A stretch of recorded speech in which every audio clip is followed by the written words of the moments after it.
Assalamualaikum warahmatullahi wabarakatuh. Bismillahirrahmanirrahim. Alhamdulillahirrabbilalamin.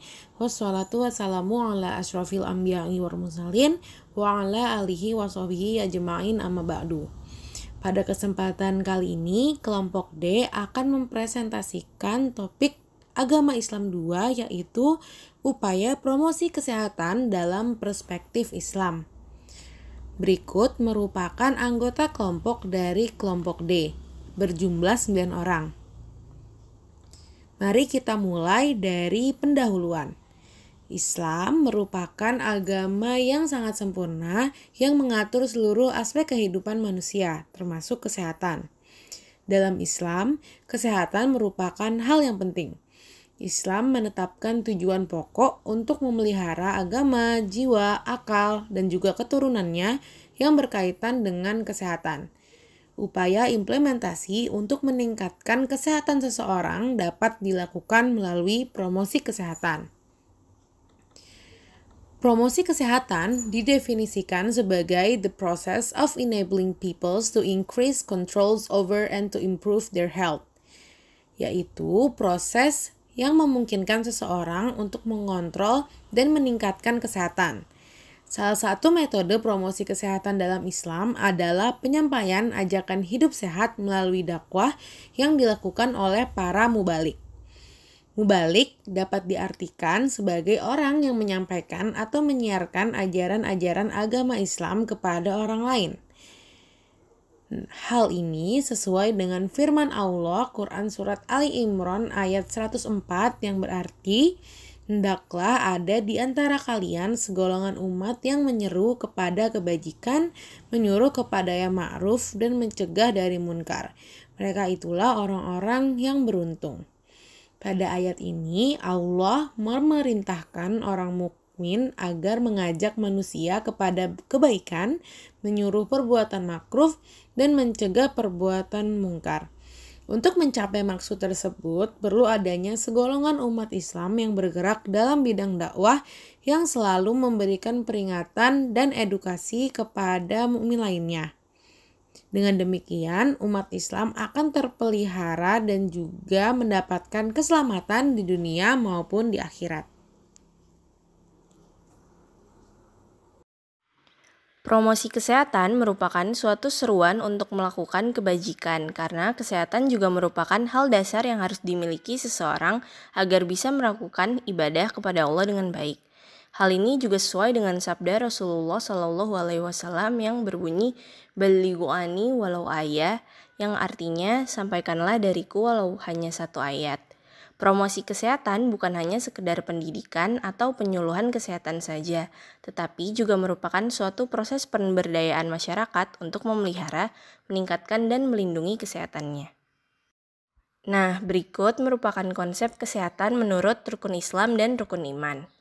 Islam merupakan agama yang memberikan pedoman kepada manusia dalam melakukan kegiatan sehari-hari, mulai dari hal yang sederhana hingga hal yang kompleks, seperti salah satunya memberikan pedoman untuk mengutamakan hidup bersih, sehat, dan bersahabat dengan lingkungan.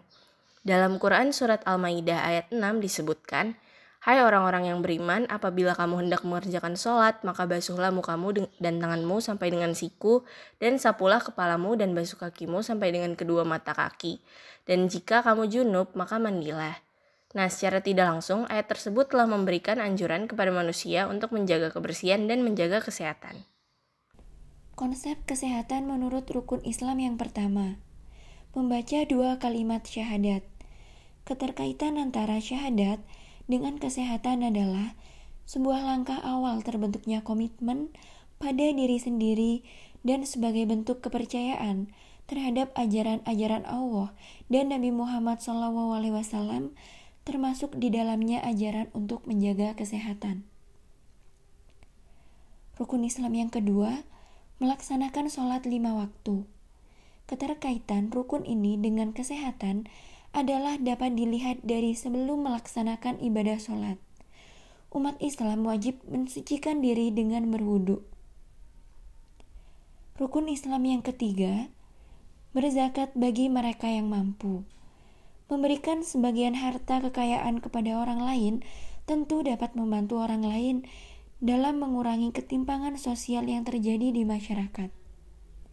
Rukun Islam yang keempat, melaksanakan ibadah puasa. Dengan melaksanakan puasa, umat Islam dapat membatasi makan sebagai upaya untuk menjaga keseimbangan dalam tubuh. Selanjutnya, rukun Islam yang kelima, naik haji bila mampu. Dalam melaksanakan ibadah haji, tentu memerlukan aktivitas fisik seperti jalan kaki. Keterkaitan hal tersebut dengan kesehatan adalah diharapkan setelah beribadah haji, kebiasaan untuk jalan kaki juga dapat dilakukan pada saat kembali ke tanah air sebagai bentuk olahraga agar tubuh tetap sehat. Selanjutnya adalah konsep kesehatan menurut rukun iman. Rukun iman merupakan pembentuk sikap dan norma subjektif pada seorang muslim di mana hal tersebut akan berpengaruh pada perilaku dan ketaatan beragama sehingga dapat mengarah pada gaya hidup yang sehat baik secara fisik, mental, dan sosial.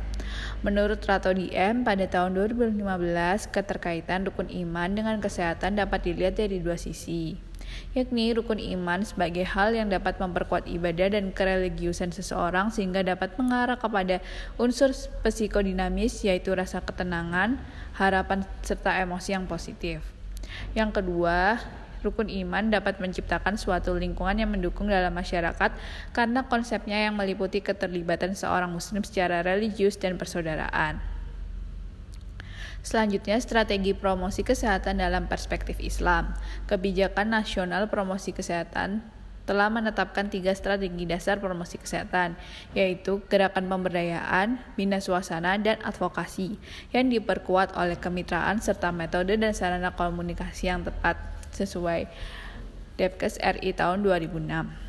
Kesehatan dengan paradigma sehatnya dapat digunakan dalam memberikan berbagai informasi terkait aplikasi nilai keislaman ataupun sebaliknya, sehingga tidak ada kesenjangan antara kemuliaan ajaran Islam dengan perilaku kehidupan sehari-hari dari sudut kesehatan. Prinsip dasar dari paradigma ini adalah firman Allah SWT yang menyatakan bahwa Allah SWT tidak menciptakan sesuatu kecuali memiliki manfaat. Suatu kesadaran tinggi atas semua ciptaan Allah yang bisa dicapai oleh ulul albab atau kelompok manusia yang beriman dan mau menghayati dan memahami berbagai ciptaan Allah. Bina suasana dalam perspektif Islam. Bina suasana adalah upaya menciptakan lingkungan sosial yang mendorong individu anggota masyarakat untuk mau melakukan perilaku yang diperkenalkan. Terdapat 3 kategori proses bina suasana, yaitu bina suasana individu, bina suasana kelompok, dan bina suasana publik. Sasaran utama dukungan sosial atau bina suasana ini adalah para tokoh masyarakat di berbagai tingkat. Sedangkan untuk sasaran dukungan sosial atau bina suasana lainnya terdiri dari kelompok peduli kesehatan, para pemuka agama, tenaga profesional kesehatan, institusi pelayanan kesehatan, organisasi massa, tokoh masyarakat, kelompok media massa, dan lembaga swadaya masyarakat. Kegiatan seperti berzakat, infak, sedekah, bersedekah dapat membantu program kesehatan masyarakat. Berikut adalah contoh aplikasi bina suasana dalam Islam. Contoh yang pertama, menyumbangkan hartanya untuk membantu pembangunan jamban agar masyarakat tidak lagi buang air besar sembarangan. Contoh yang kedua, membantu menjadi sukarelawan kegiatan yang berhubungan dengan kesehatan untuk memberi dukungan moral kepada mereka yang membutuhkan. Selanjutnya adalah pemberdayaan masyarakat dalam perspektif Islam. Secara umum, pemberdayaan masyarakat itu memiliki arti mengubah masyarakat yang tidak mampu menjadi berdaya, baik secara ekonomi, sosial, maupun budaya dan agama. Nah, pemberdayaan masyarakat dalam Islam. Dalam Islam juga terdapat konsep pembangunan atau pemberdayaan masyarakat sebagaimana firman Allah dalam surat Ar-Ra'd ayat 2 yang artinya, sesungguhnya Allah tidak merubah keadaan suatu kaum sehingga mereka mengubah keadaan pada diri mereka sendiri. Dan apabila Allah menghendaki keburukan terhadap suatu kaum, maka tidak ada yang dapat menolaknya. Dan sekali-kali tidak ada pelindung bagi mereka selain Dia. Nah, selain itu, terdapat pula firman Allah lainnya pada Quran Surat Al-Anfal ayat 53 yang artinya, yang demikian itu karena sesungguhnya Allah tidak akan mengubah suatu nikmat yang telah diberikannya pada suatu kaum, sehingga kaum itu mengubah apa yang ada pada diri mereka sendiri. Sesungguhnya Allah Maha Mendengar, Maha Mengetahui. Nah, berdasarkan kedua dalil tersebut, dapat kita simpulkan jika manusia menginginkan sesuatu yang lebih baik, maka ia harus berusaha sendiri, yang mana hal itu menjadi salah satu tujuan dari konsep pemberdayaan masyarakat.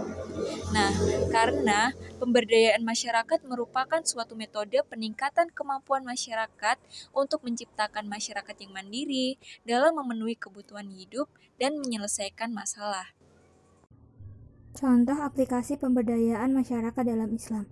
Program pemberdayaan masyarakat berupa suatu lembaga amil zakat bernama Basnas dan Lazismu di Kabupaten Banyumas yang bertugas mengumpulkan filantropi Islam, antara lain zakat, infak, sedekah, dan wakaf, yang kemudian disalurkan sebagai bentuk pemberdayaan masyarakat.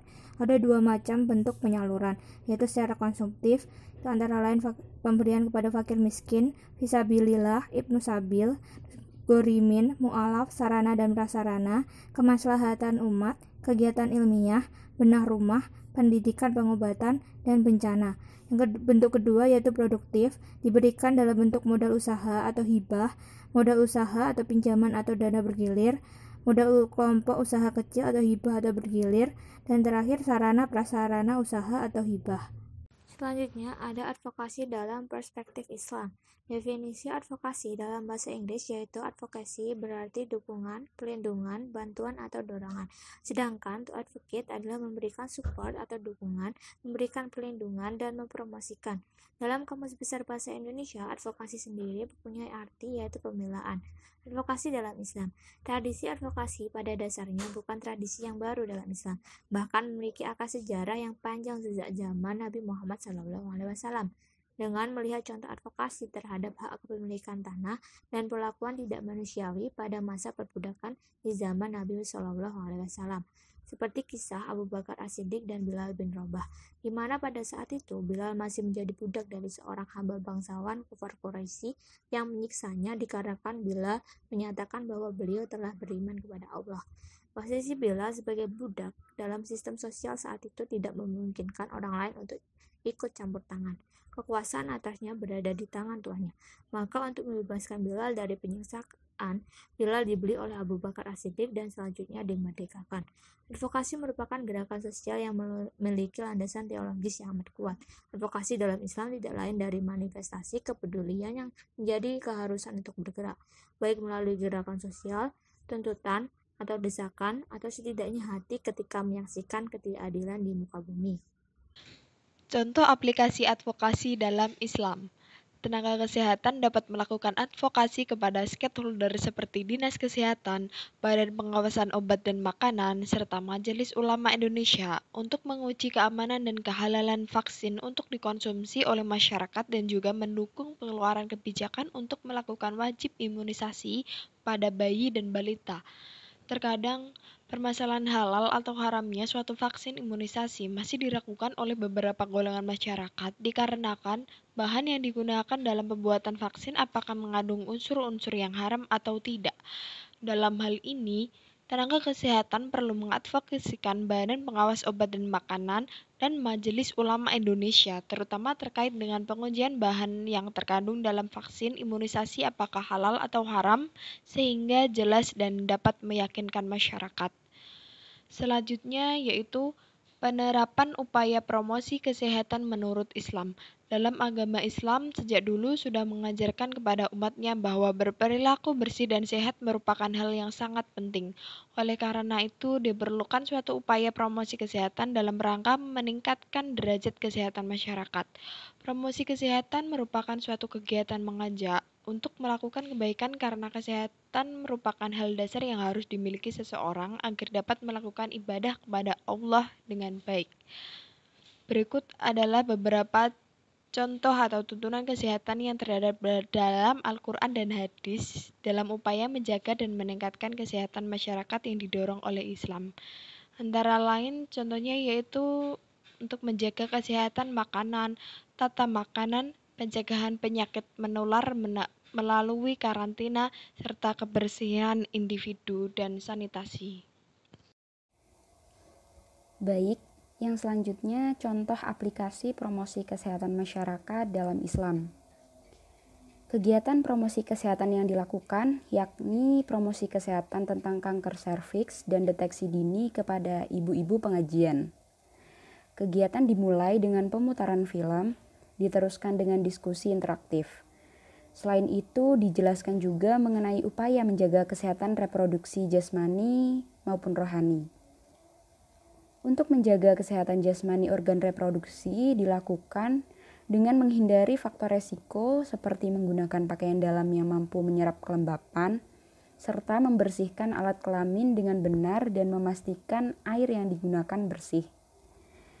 Lalu upaya untuk menjaga kesehatan rohani, yakni dengan berdoa, melakukan sholat wajib, menambah ibadah sholat sunnah pada malam hari untuk memohon diberikan kesehatan oleh Allah Subhanahu wa Ta'ala.